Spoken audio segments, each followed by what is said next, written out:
पुर्खाले आर्जेको विशाल नेपालको दुर्भाग्य तब सुरु भयो जब 1 नोभेम्बर 1814 का दिन ईस्ट इन्डिया कम्पनीका तर्फबाट जनरल हेस्टिङ्सले नेपाल विरुद्ध विधिवत रूपमा युद्धको घोषणा गरे।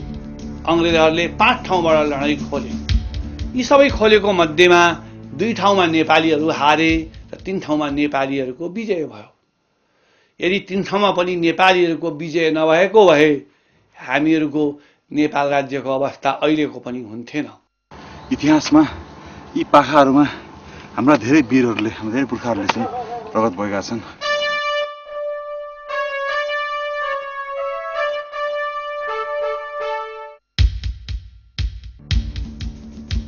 यदि नेपाली सेनाले अंग्रेज सेनापति अक्टर लोनीको हातबाट यो किल्ला फर्काउन सफल भएको भए यो युद्ध नेपालको पक्षमा हुन्थ्यो। तर त्यसो हुन सकेन र नेपालको पराजय हुन पुग्यो। यसपछि नेपालले सुगौली सन्धि जस्तो असमान सन्धि गर्न बाध्य हुनु पर्यो।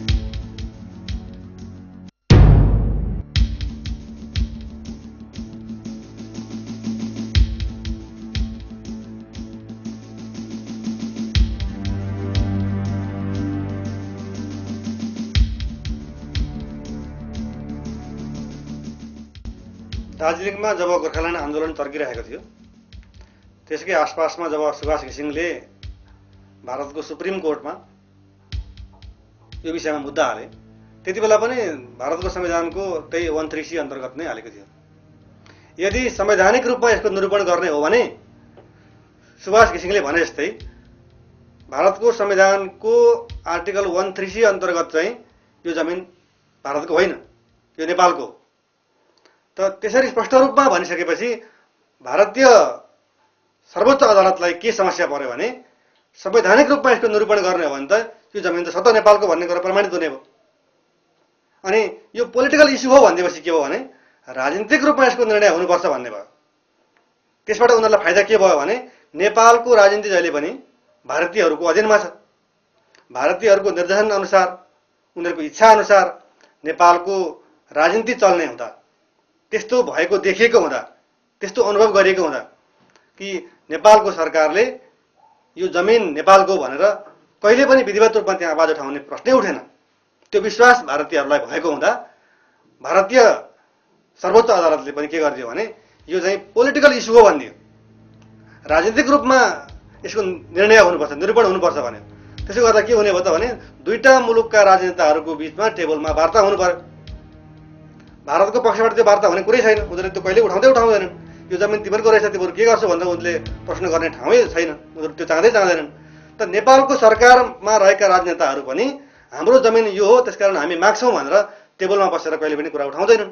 त्यो विश्वास उनीहरूलाई भएको हुँदा भारतको सुप्रिम कोर्टले चाहिँ यो पोलिटिकल इस्यु हो भनेर भन्यो। यो बलजबहतपूर्वक जितेर लडाइँमा जितेर लिएको या केही गरेको चाहिँ भूभाग जुन हाम्रो 1816 हामी चाहिँ दिएको भूभाग चाहिँ हामीलाई बलजबहत बाध्य गराएको चाहिँ नि त्यो कहिले पनि अन्तर्राष्ट्रिय मान्यता, अन्तर्राष्ट्रिय कानुनको मान्यता अनुसार चाहिँ नि त्यो अरूको चाहिँ नि भारतको पनि हुन सक्दैन, अरूको पनि हुन सक्दैन। त्यो हाम्रै भूभाग हो। हाम्रो देशको जनताले माग गरेको खण्डमा हाम्रो कहिले फिर्ता देऊ हामीलाई चाहिँ नि भनेर हामीले भनेको खण्डमा त्यो भारतले पनि हामीलाई दिनै पर्छ। त्यो अन्तर्राष्ट्रिय कोर्टदेखि लिएर अन्तर्राष्ट्रिय सबै देशहरूले चाहिँ नि त्यो हाम्रो पक्षमा बोल्नै पर्छ। अब इस तरह से वो तंग करना शुरू कर दिया कि हम लोगों को वहाँ बसना मुश्किल हो गया है। अगर जो सुस्ता नेपाल है तो सरकार को पहल करके और वहाँ पर जनता को बचाना जरूरी है। अगर जो नेपाल नहीं है तो सरकार वहाँ पर कह दे कि ये नेपाल नहीं है, तो हम लोग बिहार का कानून माने। हम लोग पसीना खून बहा रहे हैं सुस्ता के लिए। आज वहाँ के एसएसपी बोलता है कि तुम लोग बोल दो ये बिहार है, तुम्हारे जमीन का लाल पुर्जा रसीद कर देंगे, कल बैंक से लोन निकलेगा, तुमको लोन मिलेगा, ट्रैक्टर निकाल सकते हो, 10 एकड़ 5 एकड़ जमीन का रसीद दे देंगे, तो इसी पर कमाएगा, खाएगा, जोतेगा। तुम बोल दो कि ये बिहार है, लेकिन हम लोग कहते हैं नहीं हमारा ये नेपाल है, मरेंगे या मिटेंगे, लेकिन सुस्ता नेपाल रहा है तो नेपाल रहेगा।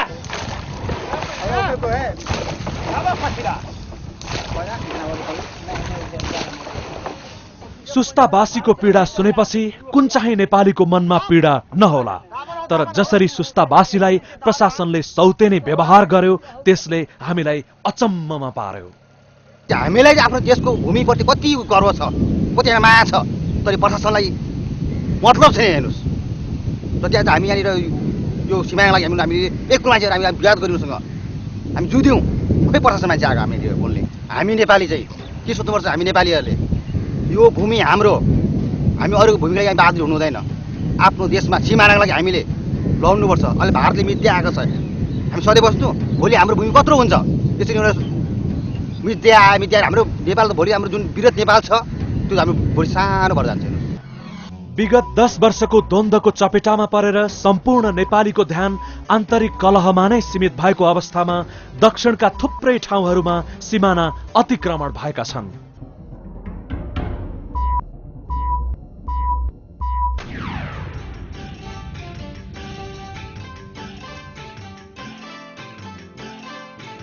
जब जब काला पानीको कुरा उठ्छ तब सारा नेपालीको मन चसक्क हुन्छ।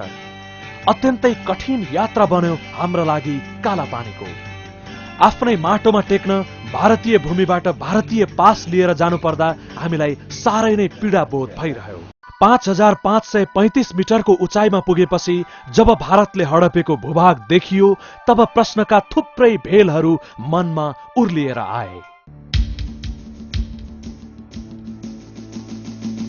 सीमा अतिक्रमण भएका यी स्थानहरूको अध्ययन गर्दा एउटा काटिएको रुखको ठुटालाई धमिराले चारैतिरबाट खाइरहेको अनुभव हामीलाई हुन्छ। सीमा अतिक्रमण यसरी नै दिन प्रतिदिन बढ्दै जाने र हामी यसरी नै निरीह भएर बसिरहने हो भने भोलि इतिहासका पानाहरूमा लेखिनेछ एउटा देश थियो नेपाल भन्ने, जहाँ वीर गोर्खालीहरू जन्मन्थे।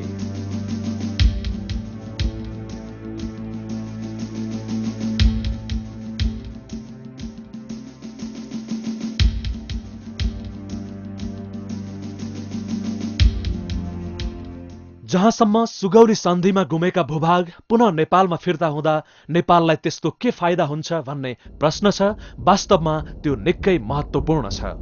सुगौली सन्धि हुनुभन्दा पहिले नेपालको पूर्वी सिमाना हालको बंगलादेशको दिनाजपुर र रंगपुरसम्म कायम थियो। ती भूभाग नेपालमा एकीकृत हुँदा हाम्रो छिमेकी बंगलादेश बन्न पुग्छ। बंगलादेश हाम्रो छिमेकी भएपछि नेपाल पारवहनमा भारतीय प्रभुत्वबाट मुक्त हुने मात्र होइन, यसले नेपालको भू राजनीतिमै आमूल परिवर्तन ल्याउँछ।